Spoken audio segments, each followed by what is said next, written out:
Ladies and gentlemen, another Tuesday. We're going to talk about Dark Side of the Ring once again.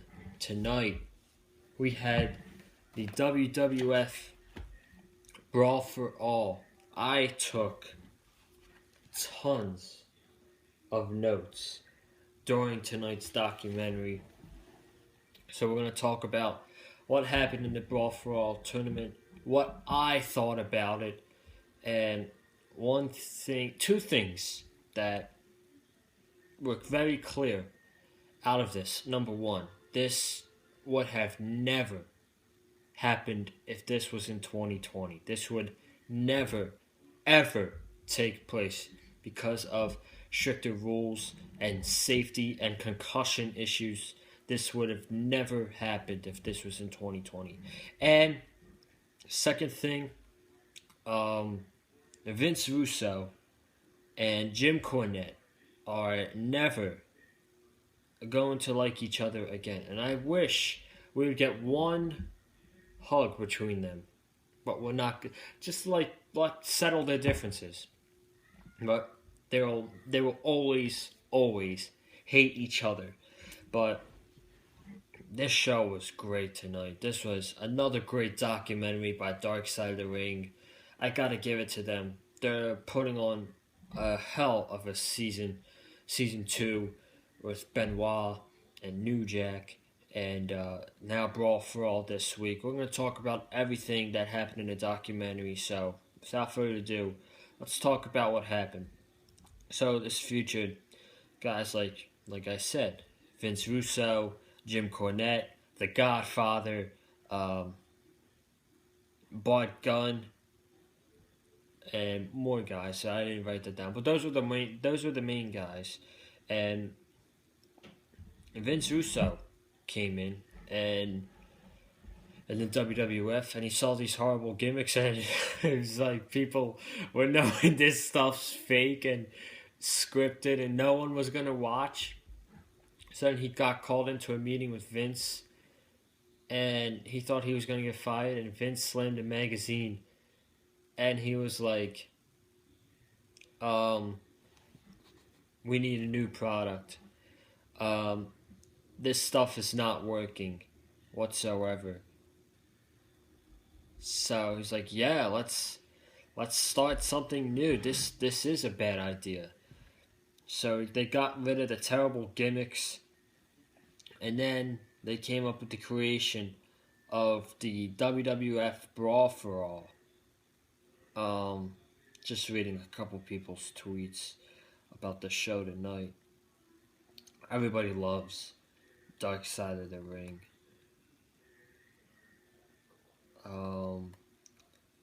Trying to remember someone's name, but I'll get back to it later. We're not there yet.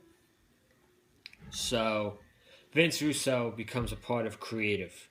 He becomes a part of creative in WWF, and one of the guys that Vince Russo hated, such as talents, was JBL, John Bradshaw Lightfield. He thought he had a big mouth, he was cocky, he thought he was tougher, he thought he was better than everybody, and for the simple fact that he was a bully, which he is, and he still is. Then Russo proposed to Vince McMahon and the rest of creative a 16-man Brawl for All tournament to see who was the toughest man in the locker room. And the winner was supposed to get a championship match against Stone Cold Steve Austin, and it turned into $75,000 of cash. So, the tournament, they asked the entire locker room, like, who's going to do the tournament. So you had notable names like The Godfather, Bob Holly, Bart Gunn, JBL, Steve Williams, Dr. Death, who was one of the main parts of this documentary. And the first week, the fights were sloppy. The refs did not know what to do. The wrestlers were not boxers. The judges were really bad. And Jim Ross, hated the first week of the tournament. He said the matches were sloppy. The fights were really sloppy, and at the end of this, JR hated the entire Brawl for All idea. I'm pretty sure most people are gonna agree with JR. But Bart faced his tag team partner, Bob Holly, and he defeated Bob Holly in the first round. Um, Move on to semifinals. Okay, so he beats his tag team partner. He says the car ride home was a little awkward. They didn't really talk much, and they had a tag team match together the next day, so that feel a little awkward. Moving on to the semifinals. Um, Bart Bart Gunn thought that the tournament was made for Steve Williams, Dr. Death, and that's what I originally thought the finals was going to be. After he beat his tag team partner, and they were hyping up Dr. Death as JR's guy. JR loved Dr. Death, and I thought that was going to be the finals. But yeah, Bruce Pritchard then called Bart Gunn, and he said, "We want you to face Dr. Death in the second round." And he's like, "What? You're not going to follow the bracket?" And he said, "We want to see you face Dr. Death in the second round." So he said, "Okay." And in the middle of the match, he hurts Dr. Death. He injures his hamstring.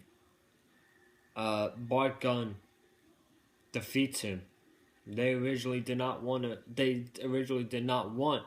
Bart Gunn to defeat Dr. Death.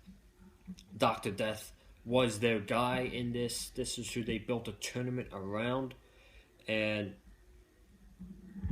he's injured, and it kind of ruined his WWF career, and he was really never the same after that. So then you see a scene where Vince Russo and Jim Cornette are just arguing with each other backstage over what happened with Dr. Death hurting his hamstring. Is like, this tournament is hurting wrestlers. You are jeopardizing wrestlers' career. You've seen what happened to Steve Williams. He hurt his hamstring in this match, legitimately. He injured his hamstring, and he was never the same after that. And Jim Cornette in this thing made a case that Vince Russo is a complete buffoon for this, because he was injuring superstars in this Brawl for All. Legitimately. He made this tournament basically because JBL was a bully.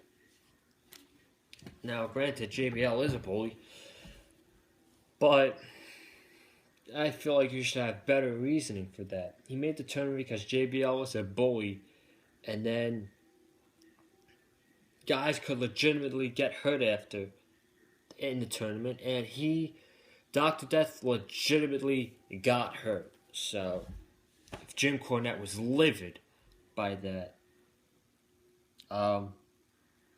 Dr. Death's career was ruined. Bart Gunn had a semifinals match against The Godfather.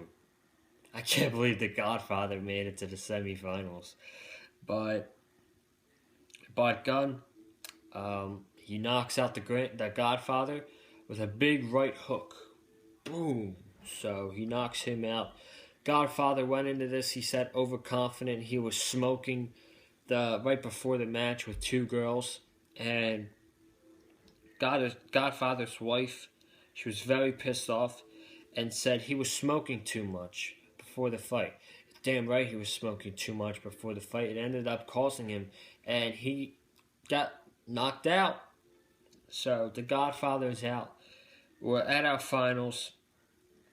Bart Gunn, and who do you think, folks? JBL. So, you know Vince Russo's thinking about this. He wanted this whole tournament to happen because JBL was a bully, and he would have been so pissed off if JBL had won the tournament. So Bart Gunn hits JBL It's one punch. JBL gets back up, hits him with a jab, and then a right hook. And JBL falls to the ground, and he goes like, like, and then he gets knocked out. So Bart Gunn defeated JBL in the finals, and they did not expect a guy like Bart Gunn, who was a mid-carder at the time, to win the Brawl for All tournament.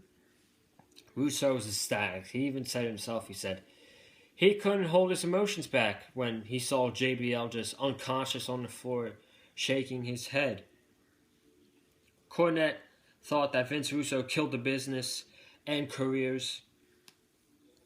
Vince McMahon did not know what to do with Bart Gunn once he won the tournament. They did not imagine a guy like Bart Gunn winning the tournament. So what did they do? They had him face a legitimately good boxer, an actual boxer at WrestleMania 15 in Butterbean, and Bart Gunn got his ass kicked. Bart Gunn got his ass kicked by the Butterbean, and he was done. He was legit done after that, and he left. Bart Gunn left WWF because they know he would have nothing, and he was promised a world title match with Stone Cold, or something like that. Yeah, he was promised a title match with Stone Cold, and he never got it. The company never had plans for him, and he had to go. He wanted to leave.